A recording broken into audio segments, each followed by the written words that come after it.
బీటీఎస్టీ stocks లో entry అయ్యే ముందు మనం ఫాలో అవ్వాల్సిన కొన్ని చెక్ పాయింట్స్ గురించి మనం ఈ రీల్ లో డిస్కస్ చేసుకుందాము. దీంట్లో ఫస్ట్ వన్ వచ్చేసి మార్కెట్ ఎన్విరాన్మెంట్. చాలా మంది ఏం చేస్తుంటారంటే బేరిష్ మార్కెట్ లో కూడా బీటీఎస్టీ ట్రేడ్స్ తీసుకుంటూ ఉంటారు. సో దీని వల్ల స్టాక్స్ కాన్సన్ట్రేట్ అవ్వడము లేదంటే స్టాప్ లాసెస్ హిట్ అవ్వడము జరుగుతుంటుంది.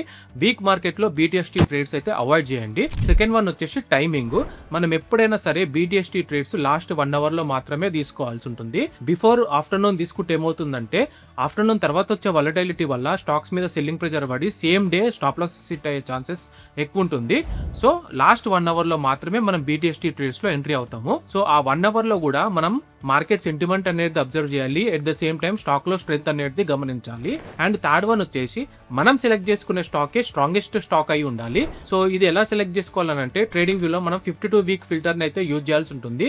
అంతేకాకుండా 20-50 మూవింగ్ యావరేజెస్ ని యూజ్ చేయండి.